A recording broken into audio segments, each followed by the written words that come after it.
Hello మచ్చాస్, welcome to తిందామా మచ్చా. ఈ రోజైతే మీకోసం ఒక మంచి చేపల పులుసుని అయితే మేము ముందుకు వచ్చేసానండి. అదే సముద్రం చేప కానాకడతలతో వంకాయ ముక్కలు బెండకాయ ముక్కలు వేసి మంచి అద్భుతమైన చేపల పులుసుని అయితే మేము ముందుకు వచ్చేసానండి. మంచిగా శుభ్రం చేసిన ఒక 10 కానాకడతల చేపలను అయితే తీసుకున్నానండి. బాగా శుభ్రం చేసిన చేపల్లోనైతే 1 టేబుల్ స్పూన్ పసుపు, 2 టేబుల్ స్పూన్ కారం, 2 టేబుల్ స్పూన్ ఉప్పు, 4 టేబుల్ స్పూన్ ఆయిల్ అయితే వేసుకొని బాగా కలుపుకొని పక్కన పెట్టుకున్నానండి. ఇలా చేయడం వలన చేపలకి ఉప్పు కారం బాగా పట్టి చేప అనేది మంచి టేస్ట్ అయితే వస్తుందండి. నేను చూపించిన విధంగా అయితే చేప ముక్కల్ని ఈ విధంగా కలుపుకుంటే మనకి ముళ్ళు అవన్నీ చేతికి పుచ్చుకోకుండా చాలా నీట్గా అయితే మ్యారినేషన్ చేసుకోవచ్చండి. ముందుగా అయితే పెద్ద నిమ్మకాయ సైజు చింతపండుని అయితే నానబెట్టి పక్కన పెట్టుకుందామండి. చేపల పులుసుకి ముందుగా మసాలా ముద్దను అయితే ప్రిపేర్ చేసుకుందామండి.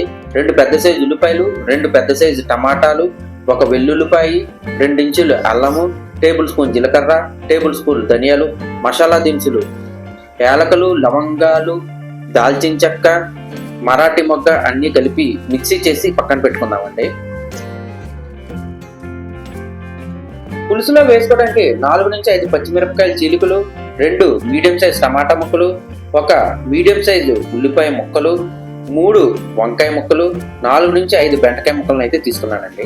ముందుగా ఆవాలు మెంతులు అయితే ఒక 30 సెకండ్స్ పాటు వేపుకుందామండి. ఇందాక కట్ చేసుకున్నటువంటి ఉల్లిపాయ ముక్కలను అయితే వేసుకొని ఒక 3 నిమిషాల పాటు హై ఫ్లేమ్ లోని బాగా ఫ్రై చేసుకుందామండి.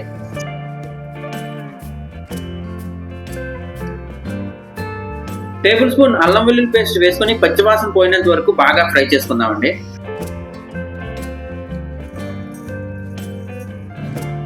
ఇందాక కట్ చేసుకున్నటువంటి టమాటా ముక్కలను అయితే వేసుకొని ఒక 2 నిమిషాల పాటు హై ఫ్లేమ్ లోని బాగా ఫ్రై చేసుకుందామండి.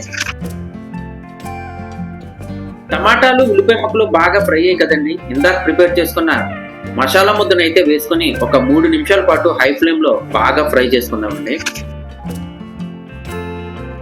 ఇప్పుడైతే 1/2 టేబుల్ స్పూన్ పసుపు, 2 టేబుల్ స్పూన్ కారం, టేబుల్ స్పూన్ సాల్ట్ అయితే వేసుకుని 1 నిమిషం పాటు హై ఫ్లేమ్ లో బాగా ఫ్రై చేసుకుందామండి.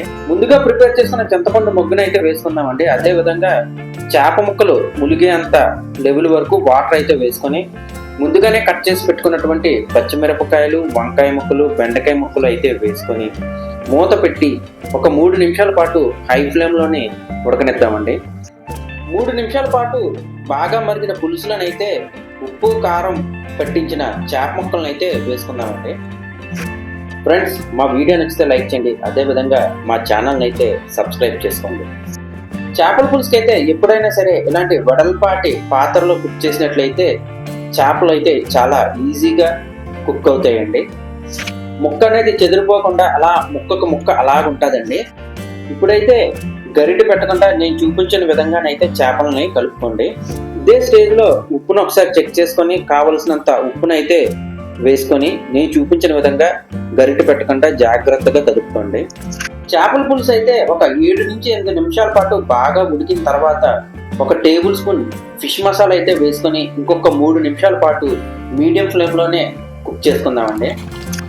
గుమ్మాయించే చేపల పులుసు అయితే రెడీ అయిపోయిందండి. నేను మధ్యాహ్నం చేసిన చేపల పులుసును అయితే రాత్రి వేడి అన్నంతో తిన్నానండి. ఆ టేస్ట్ వేరే లెవెల్ అండి. ఫ్రెండ్స్, ఇంకొక మంచి వీడియోతో అయితే మళ్ళా కలుద్దాం.